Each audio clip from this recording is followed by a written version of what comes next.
Vancouver Canucks, with the loss to Seattle, have now lost 4 straight games for the first time this season. In January, they were smoking hot.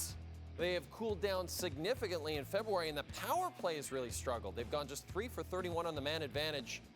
And they are now tied with Boston atop the NHL standings. And wouldn't you know it, their next game is Saturday at home against the Bruins. For more, we're joined by our NHL analyst, Martin Biron. So, Marty, I mean, I mentioned it. They're still tied atop the NHL standings. We need to put this in perspective. Yeah. And you talked about it just the other day on this show. Every team goes through rough patches, no matter how great a season you're having. But it is 4 straight losses. How concerned should Canucks fans be? I'm concerned because the Canucks are the type of team that can definitely score a lot of goals. They lost a bad one the other day by scoring 7, but still, you take that game away, they still are scoring a lot of goals, and they were so good on the power play before February the 7th. They were 7th in the NHL on the power play at that mark at 25.8%. Since then, they're 1 for 28, 3.6%, and you look at the game against Seattle, they have the 1-0 lead. Again, they score first. They've scored first in the 4 games that they lost in a row. They have a power play. Right after that, they do nothing on the power play. It allows for Seattle to get back in the game and tie the game 1-1.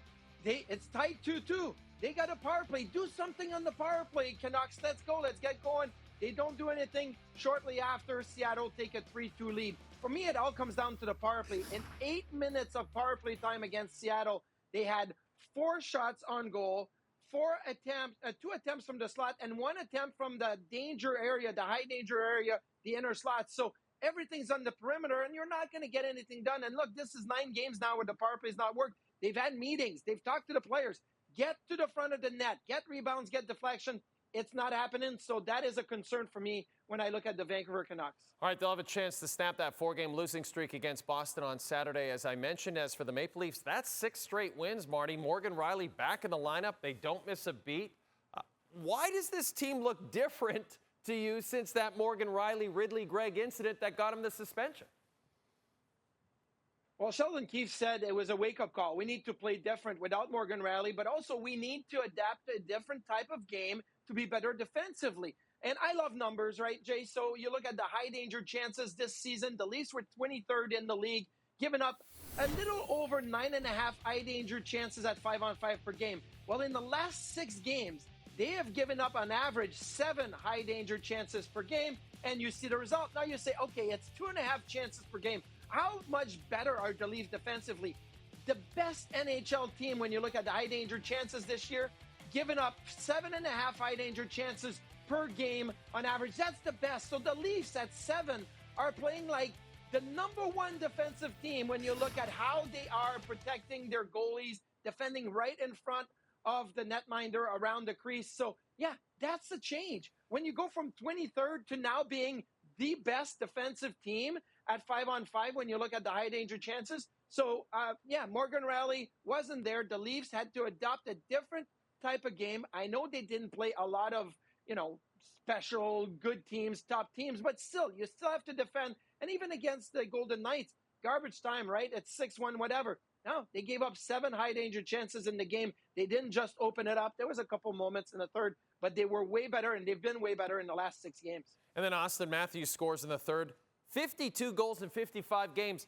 Marty, it's good to be a point-a-game player. He's like a goal-a-game player at this point. Why, from a goalie's perspective, is it so hard to stop number 34?